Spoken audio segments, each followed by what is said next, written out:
Bonjour et bienvenue dans un nouvel épisode Live from the Heart podcast. Je suis Anne-Claire Méret, je suis coach et bien plus encore, je forme des coachs.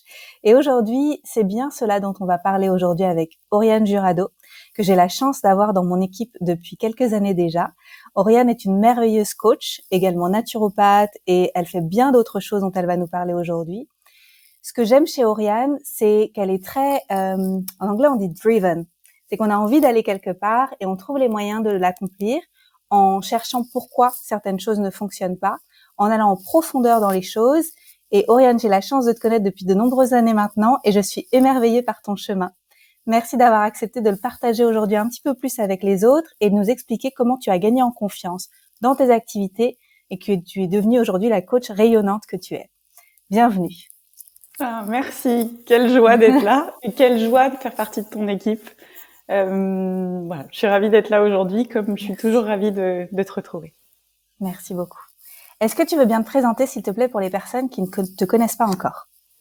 Bien sûr. Donc, je suis Oriane Jurado, j'habite au soleil à Marseille. Tu l'as dit, je suis naturopathe et coach. Je travaille aussi un peu en ligne. Et j'ai finalement deux volets principaux à mon activité. D'un côté, j'aide les particuliers à reprendre la main sur leur bien-être, sur leur santé, sur leur vie. Et puis de l'autre, j'accompagne les professionnels du bien-être, qui peuvent être eux-mêmes naturaux ou coachs ou profs de yoga ou sophrologues. Et je les aide à s'épanouir pleinement dans leurs activités. Et pour ça, je mobilise, tu l'as dit, plusieurs outils, le coaching et la supervision, dont je sais qu'on va parler ensemble aujourd'hui.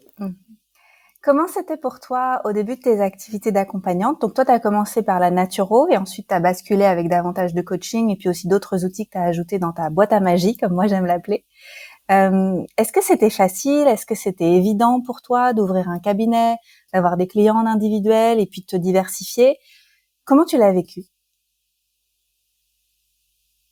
Je pense que ce qui était facile pour moi, c'était le côté pratique. Donc, comme tu dis, de me dire, OK, alors je me trouve un cabinet. OK, alors comment les gens vont me trouver? Il faut que j'ai un site, il faut que je sois référencée, etc. Ce côté-là était pas si difficile. Ce qui a été, je pense, plus challengeant, c'est une forme de solitude, je crois, dans le cœur de la pratique, d'avoir une séance, d'être ravie d'y aller, d'avoir un peu peur. Et puis, pendant la séance, et surtout après, se dire, je crois que j'ai bien fait, mais est-ce que j'ai bien fait? Je suis pas sûre. Qu'est-ce que j'aurais dû faire autrement? Et le plus grand défi, j'ai trouvé, c'était justement de manquer d'espace de réflexion à ce sujet-là et de tâtonner un petit peu au début, de sonder bien sûr les ressentis de nos clients, de leur demander comment ils se sentent, mais de faire beaucoup finalement de suppositions sur la qualité de ce qu'on a délivré. Et de manquer de réassurance de ce côté-là. Est-ce que tu demandais à tes clients ce qu'ils en ont pensé a posteriori? Est-ce que tu leur envoyais des petits formulaires? C'était comment pour vous, pour améliorer les choses? Ça m'a pris du temps de mettre ça en place. Aujourd'hui, c'est tout à fait en place, effectivement, et puis c'est un automatique et je me rends compte à quel point c'est important. Mais au début, c'est vrai que j'osais pas. J'osais pas parce que je pense qu'il y avait une espèce de sentiment que quand on fait du soin, il faut pas déranger, quelque chose un peu. Et donc du fait que j'étais là pour prendre soin d'eux, mais pas pour demander quoi que ce soit de leur part. Des choses que j'ai bien sûr transmutées depuis, mais voilà. Alors qu'en général, après, ils sont heureux de nous faire un retour. Déjà, ils sont heureux de rester en lien.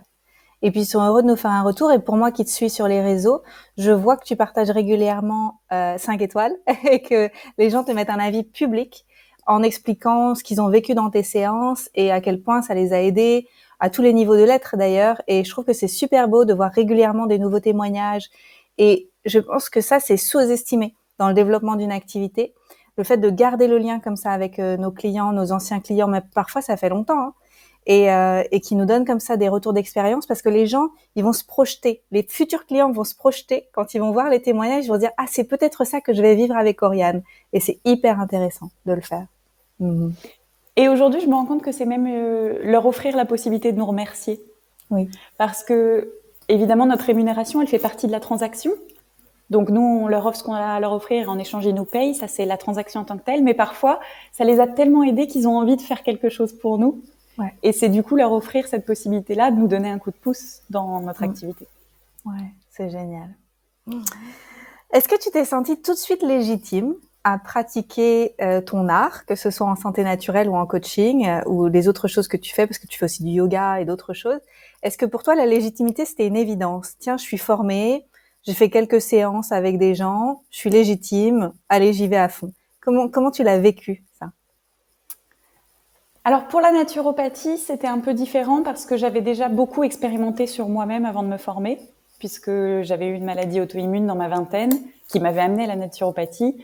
Et donc, quand je me suis installée, j'étais absolument convaincue des effets de la naturopathie parce que je les avais vus sur moi tout simplement.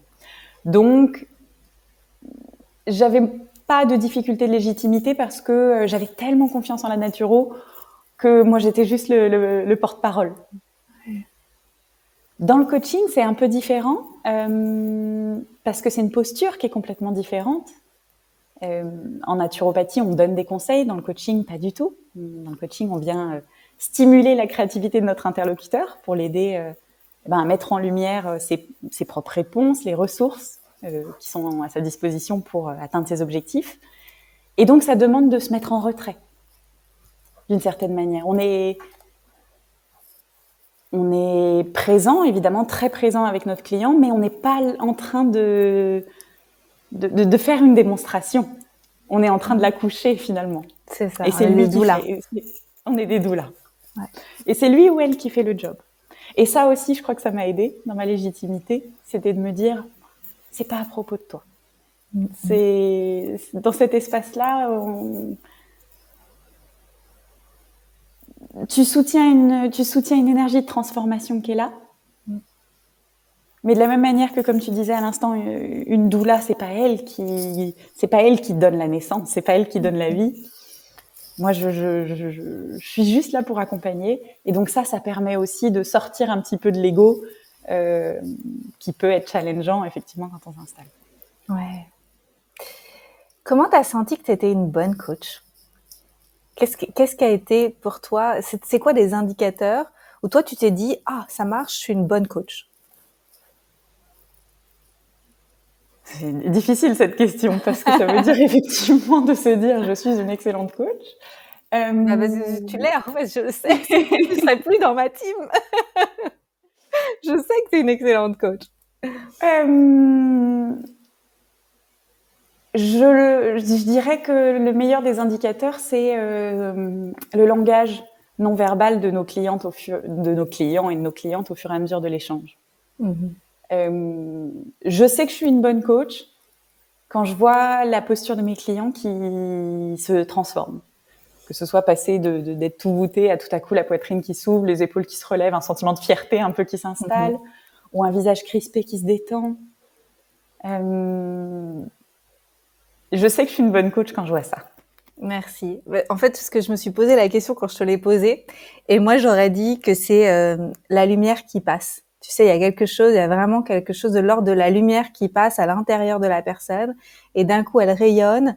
On sent qu'il y a les yeux qui brillent, il y a un mouvement de vie qui se fait et qui se fait dans la détente. Il peut y avoir de la vitalité et une forme d'excitation, mais qui se fait dans la détente parce qu'il y a une justesse, parce que la vie est en train de passer.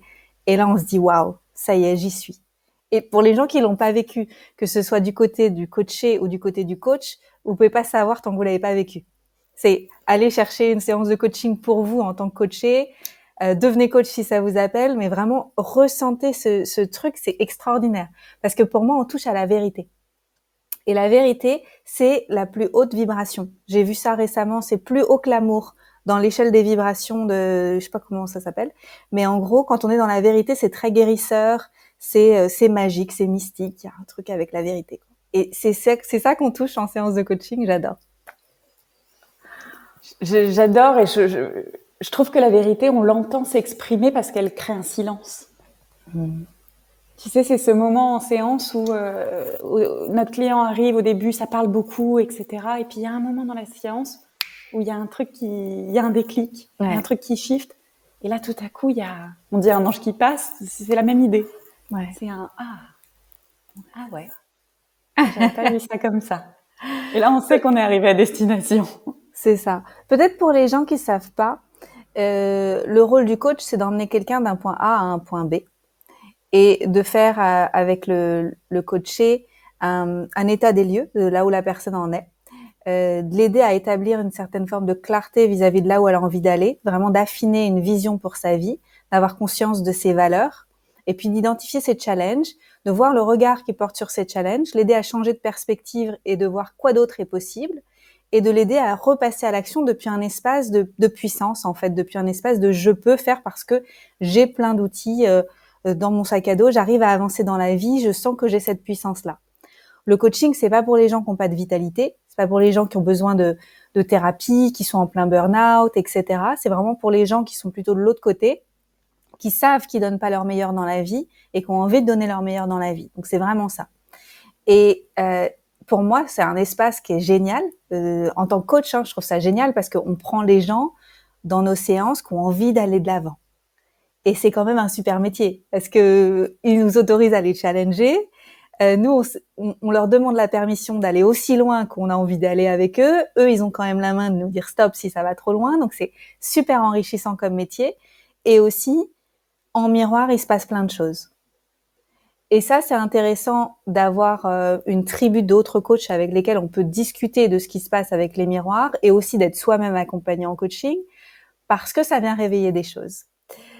Est-ce qu'on peut en parler un petit peu de ce qui est, tu vois, de là où ça appuie sur les boutons quand on accompagne des gens et que ça vient vibrer avec nos propres vies à nous et que parfois on fait des projections, etc. Ah, j'adore cette question. Vas-y. Ça, c'est vraiment quelque chose qui me passionne.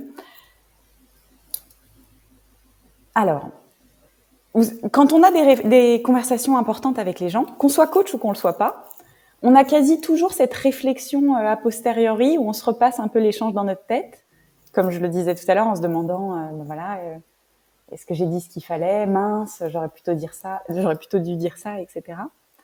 Ils appellent ça l'esprit d'escalier. C'est quand une fois dans les escaliers, on repense à ce qui vient de se passer. Et bien sûr que ça, c'est exacerbé quand il s'agit de notre métier, quand on est payé pour les avoir, ces conversations-là. Et je crois que avoir des espaces, comme tu le disais là, extérieurs, pour pouvoir explorer ça, ça permet, plutôt que d'être en boucle dans sa tête, de pouvoir observer les dynamiques qui se mettent en place finalement dans la relation entre nous et certains de nos clients. Des exemples, ça peut être pourquoi je suis toujours un peu stressée avant de voir cette cliente-là, alors que c'est pas le cas avec les autres. Et en explorant ça avec un regard extérieur, je vais pouvoir me rendre compte que peut-être, en fait, c'est son anxiété à elle que je ressens. Et une fois que ça, je l'ai compris, là, je suis en mesure de revenir dans un espace créatif et de me dire, OK, comment je mets ça à profit pour elle, pour pouvoir donner encore plus de profondeur au travail qu'on fait ensemble. Ou peut-être qu'en en discutant avec quelqu'un d'autre, je vais me rendre compte que cette cliente-là, elle a une profession que je valorise et donc que je me mets avec elle seulement comme une forme d'obligation de résultat parce que ça vient toucher, comme tu disais tout à l'heure, à mon propre sentiment de légitimité. C'est hyper intéressant de pouvoir finalement se dézoomer et voir the big picture. Ouais.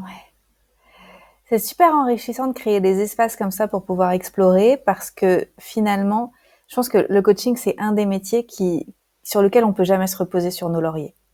Parce qu'on va vraiment, d'ailleurs, je pense que dans la vie, de toute façon, il faut pas reposer sur nos lauriers.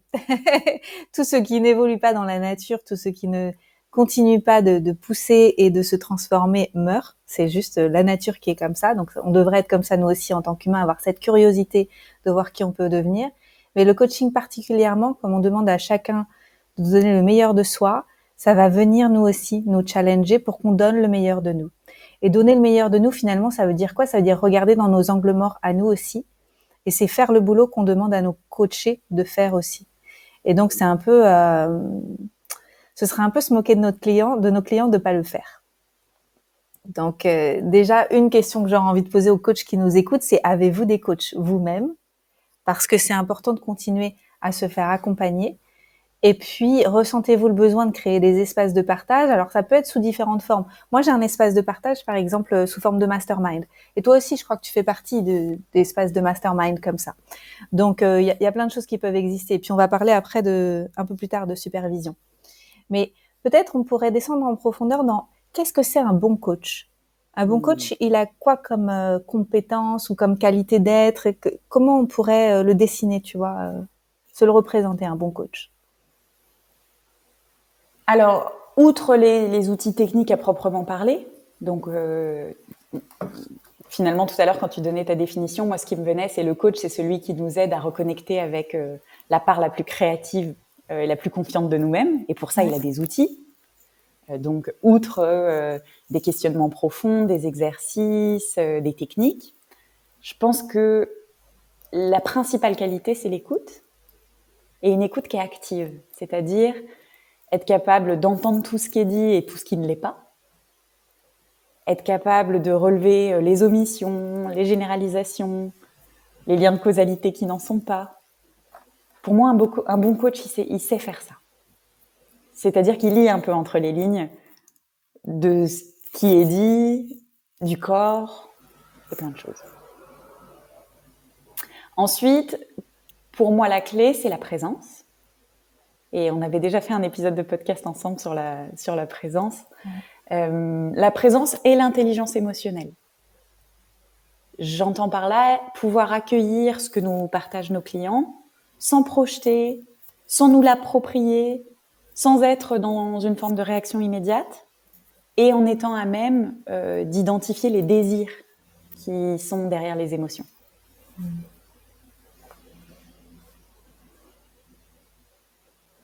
Je pense qu'il y a aussi une notion de souplesse ou de créativité pour pouvoir danser un peu avec ce qui émerge pendant l'échange sans être enfermé dans une trame qui pourrait rigidifier la conversation, et pour pouvoir du coup, parce que justement on est souple, être au plus proche du besoin de notre client à l'instant T. Pas être bloqué dans « Ah oui, mais on s'était dit qu'aujourd'hui on parlait de ça ». Qu'est-ce que tu en penses? Est-ce que tu vois d'autres choses? Je suis tout à fait d'accord avec tout ça. Je pense aussi que c'est quelqu'un qui a une capacité à voir le potentiel de ce qui est possible, tu vois. Et ça, c'est quelque chose qui se développe. C'est pas forcément... En fait, quelque part, c'est en lien avec la présence. Parce que dans la présence, il y a tout. Et donc, s'il y a tout, il y a aussi ce que la personne n'est pas encore, mais qu'on sent qu'elle pourrait être. Et donc, comme on est là pour lui tendre un miroir de ce qui est possible, il y a vraiment cette capacité-là. Et puis, la curiosité, une vraie curiosité pour poser des questions. Et ça, c'est vrai qu'il y a des gens qui ont l'impression que poser des questions, c'est pas bien, parce qu'on leur a dit que c'était pas bien. Mais en fait, plus on pose des questions pertinentes, plus on va quelque part, en fait. Donc, c'est ça aussi. Ouais. Peut-être ce qui va nous aider, c'est d'observer le pendant. Ce serait quoi, du coup, un mauvais coach? Quand tu as dit, je rebondis juste sur ce que tu viens de dire à l'instant, quand tu parlais de curiosité, il y a cette citation que j'aime bien qui dit les 3 C du coach, c'est curiosité, compassion, courage. Mmh. Je trouve que ça reflète bien ce qu'on vient de se dire là. Ouais. Et ben du coup, le pendant, ce serait, t'en as un peu parlé tout à l'heure, mais ce serait avoir des biais, donc des biais cognitifs, parce qu'on aborde la séance selon notre propre prisme. Par exemple, je sous-estime le poids du regard de la famille pour mon client, parce que pour moi, ça n'a jamais été une difficulté à laquelle j'ai eu à faire face. Ouais. Ou tu parlais d'angles morts. Avoir des angles morts, c'est par exemple interpréter. Mon client me dit qu'il veut évoluer dans sa carrière, et du coup, moi, j'embraye en partant du principe qu'il veut une promotion, alors qu'en fait, ce qu'il veut, c'est développer d'autres compétences. Mmh. Ouais. Un autre écueil, ce serait, je pense, je l'ai dit un petit peu, mais de s'enfermer dans une manière de faire. J'ai appris une méthode et du coup, j'ai du mal à m'en défaire. Ou j'ai une approche qui est un petit peu la même pour tous. Et du coup, je passe à côté de certaines choses dans l'échange parce que je reste en surface, parce que je suis mon truc, plutôt que de suivre ce que mon client m'apporte. Et un écueil que je vois beaucoup et sur lequel j'adore travailler, c'est basculer dans un rôle qui est pas le mien, qui est pas celui du coach. Ça peut être ça avec certains clients spécifiques ou sur certains sujets qui nous sont délicats pour une raison ou une autre. Peut-être que c'est pas partout. Mais on peut se retrouver en tant que coach à glisser malgré soi, parfois, plus vers le rôle de thérapeute ou de conseiller. Ou ce que je vois parfois, c'est glisser vers le rôle d'une figure d'autorité. Un truc un peu maternant ou un truc un peu de maîtresse d'école à qui on doit rendre des comptes. Est-ce que tu as fait ce que je t'ai dit la dernière fois Ou encore, ça peut même aller jusqu'à glisser sur le côté amical. Bien sûr qu'il peut y avoir des relations qui se créent avec nos clients, mais notre première relation avec eux, c'est d'être leur coach. J'adore cette phrase. Le cadre, exactement, le cadre. Oui. Je pensais à cette phrase de Rich Litvin qui dit vos clients devraient vous dire « je vous déteste » plus souvent parce qu'ils ont leurs amis, vous avez les vôtres, et que votre rôle, c'est pas de leur être sympathique, c'est de challenger leur manière de penser. Ça me parle. Mais j'adore être dans cet espace. Mais quelque part, c'est ça le vrai amour, je trouve. C'est finalement être dans la vérité. Ouais. Et puis, ça rejoint ce que tu disais tout à l'heure sur le fait de voir le plein potentiel de nos clients. C'est de les empuissancer que d'être dans cette posture-là. Parce que si on se place dans une posture maternante, c'est qu'on les infantilise. Si on est dans une forme de relation amicale, c'est certainement qu'on cherche, nous, à être aimés. Et du coup, on n'est plus en train de les servir aussi bien qu'ils devraient l'être, qu'ils méritent de l'être. Quelle métaphore avec la vie amoureuse. Je ne peux pas m'empêcher de l'entendre. Mais c'est vrai. Comment on fait pour aider nos partenaires amoureux à donner leur meilleur? Eh ben, en fait, quelque part, on les coach au quotidien et ils vont donner leur meilleur. Tandis que si on essaye de garder à tout prix leur amour et de leur faire plaisir, etc., finalement, il y a quelque chose qui se dilue beaucoup là-dedans et on perd quelque chose et du coup, aucun d'entre nous dans le couple ne donne vraiment son meilleur. Et c'est dommage. Et je crois que beaucoup de couples basculent dans cet écueil. Tellement d'accord. Tellement d'accord. C'est super intéressant. Alors, Oriane, tu as créé une offre qui est une offre complémentaire aux formations de coaching puisqu'elle prend le relais des formations de coaching. C'est une offre que tu as créée de façon indépendante. C'est pas avec mon entreprise Live from the Heart, c'est toi qui l'offres.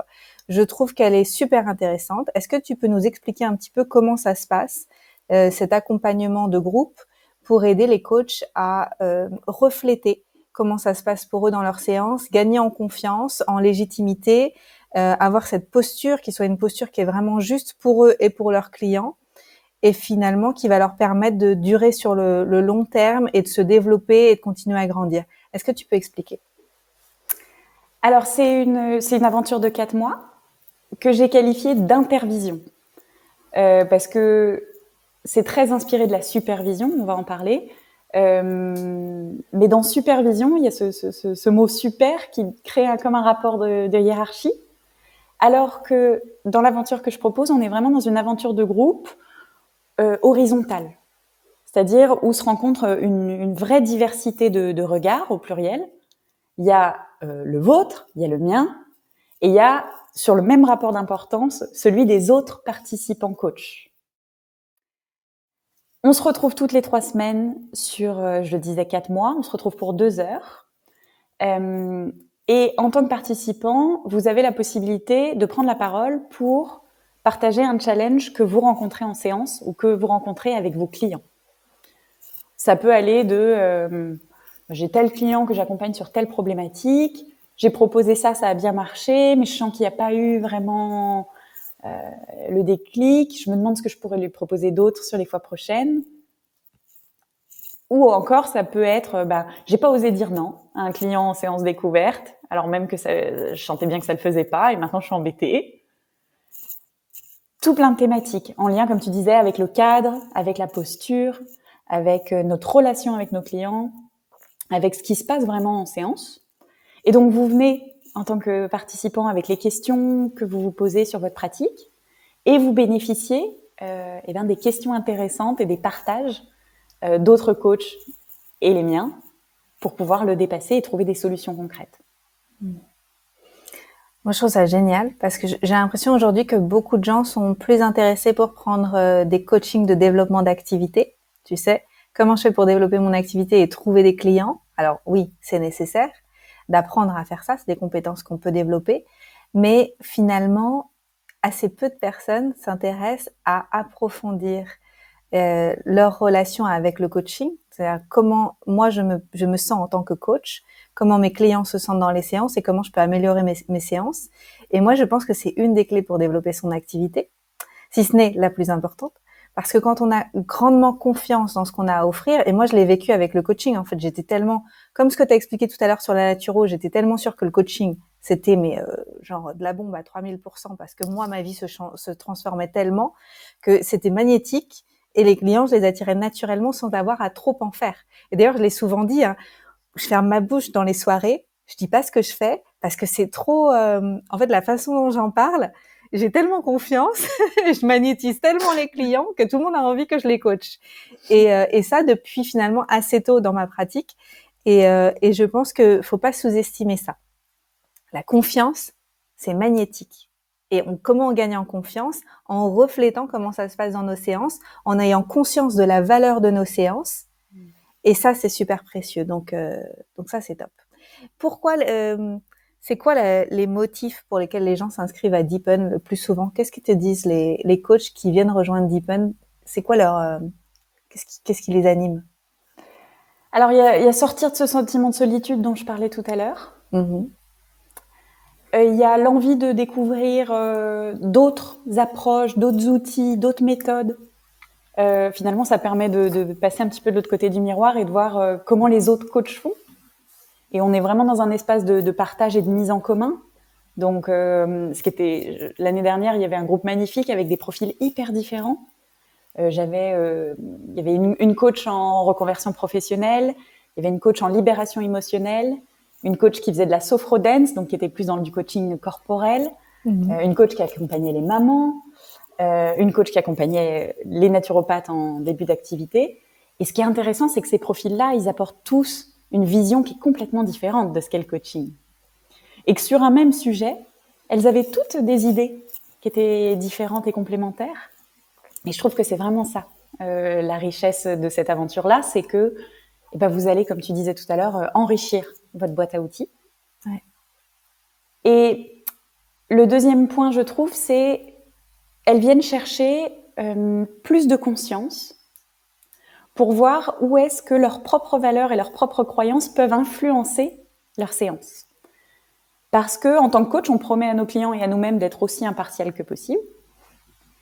Mais, comme tu l'as dit tout à l'heure, même si j'arrive en séance avec une posture d'ouverture et de non-jugement, il peut arriver qu'il y ait quelque chose qu'un client me partage qui vienne me trigger. Ouais. Et donc, ensemble, on va pouvoir se demander, est-ce que ce qui se passe là, ça fait écho à une autre relation de ta vie? Est-ce que ce qui se passe là, ça fait écho à un défi que tu rencontres à titre personnel? Et tout à coup, oui, en fait, oui, bien sûr. Mais je l'avais pas vu toute seule parce que j'étais dans mon truc. Et déjà, quand on fait ça, juste, ça crée une respiration et la charge émotionnelle, elle est plus la même avec ce client-là parce qu'on réalise que pour nous, en fait, c'était pas vraiment de lui ou d'elle dont il était question. Waouh, c'est beau. C'est tellement important tout ça. Je pense qu'il y a vraiment cette éthique qu'on doit décider d'avoir. Alors, il n'y a pas un seul chemin pour pouvoir le faire. Moi, j'ai choisi un autre chemin, donc j'ai pas vécu la supervision, par exemple, mais j'ai toujours eu des coachs depuis le début et j'ai fait 5 formations de coaching. Donc, en fait, j'ai un peu enchaîné, si bien qu'à chaque fois, je pouvais refléter grâce à mes nouveaux professeurs, les nouveaux groupes dont je faisais partie, etc. Donc, j'ai vraiment approfondi ma relation au coaching en faisant de multiples formations et en me faisant coacher en continu tout le temps et en parlant avec mes coachs de mes séances. Mais je pense que ce qui m'a manqué, c'était vraiment cette sororité. Enfin, sororité. Après, il y aurait pu y avoir des hommes, hein, mais il y avait quand même plus de femmes. Et il y a plus de femmes encore aujourd'hui, en tout cas dans notre environnement de coaching. Et je pense que c'est hyper précieux de pouvoir le nourrir. Est-ce que les personnes qui participent à Deepen, elles se voient donc toutes les 3 semaines avec toi, mais est-ce qu'elles ont aussi des choses, des espaces où elles se parlent entre elles, entre les séances? Comment ça se passe? Il y a un groupe Telegram où elles peuvent justement échanger sur, parce que l'idée c'est quand même de, comme tu le disais, de perfectionner sa pratique. Donc on explore ça ensemble et puis après elles repartent avec des petites choses qu'elles vont pouvoir mettre en place. Et donc il y a un groupe Telegram où elles peuvent justement échanger et se dire bon bah j'ai fait ça a super bien marché, voilà. Et l'année dernière, ce qui était magnifique, c'est que les liens qui s'étaient créés étaient tellement forts qu'il y a eu des collaborations qui se sont faites ensuite. Des invitations sur leurs podcasts respectifs, etc. C'était hyper beau à voir. Génial. Bravo de l'avoir créé. Je pense qu'il y en avait besoin. Il y en a besoin. C'est quand la prochaine rentrée? Le 19 septembre. 19 septembre. Et comment on peut s'inscrire? C'est quoi le processus? Est-ce qu'il y a un filtre à l'entrée? Est-ce qu'il y a un videur à l'entrée? Alors, il y a un petit filtre à l'entrée. C'est effectivement d'avoir des clients suffisamment régulièrement. Donc, c'est une aventure de 4 mois. L'idée, c'est pas forcément que vous ayez des choses à déposer à chaque séance. On se voit toutes les 3 semaines. Vous n'avez pas besoin d'avoir des choses à déposer à chaque séance, parce que de toute façon, comme on le disait, les partages des autres vont enrichir votre pratique. Et puis, il y a aussi des explorations thématiques plus axées coaching que moi je propose en parallèle. Donc, vous n'avez pas besoin d'avoir de nouveaux clients à chaque fois. Mais c'est quand même important que sur ces 4 mois, il y ait quand même une récurrence pour que vous ayez des rendez-vous qui vous apportent de la matière à réflexion, à amener dans l'échange, et d'autres rendez-vous pour pouvoir mettre en application les choses que vous avez identifiées. Donc, j'ai écrit sur la page de vente qu'il faut un minimum de 2 à 3 clients payants pour pouvoir quand même, comme tu le disais, c'est pas un programme pour trouver des clients, c'est un programme pour devenir meilleur dans notre art avec nos clients. Donc, ça demande des clients. Donc, si vous êtes coach débutant, vous êtes tout à fait les bienvenus. Et j'ai eu cet échange-là cette semaine sur le fait que c'est OK si vous avez des clients payants et encore des séances découvertes gratuites, si vous faites encore beaucoup de gratuits pour vous former, venez.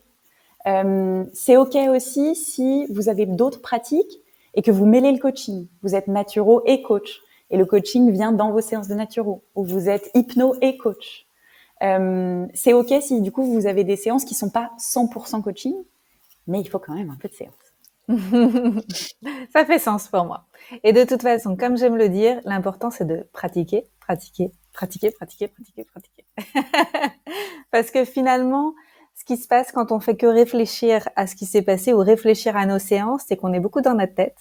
Alors que quand on est dans la pratique, on est dans notre art et il va s'affiner. En fait, plus on va pratiquer, plus il va s'affiner. Donc, ouais. Tu le dis dans Coach from the Heart. Je me souviens que tu dis cette phrase, avoir confiance, étymologiquement, c'est pouvoir se fier à.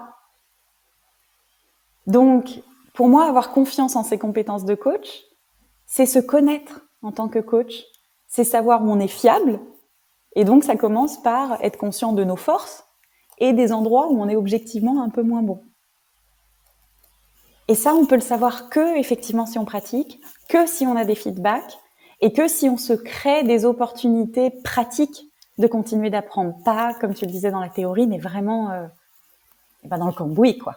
Ouais, c'est ça. Ah, mais on adore. c'est là où on kiffe.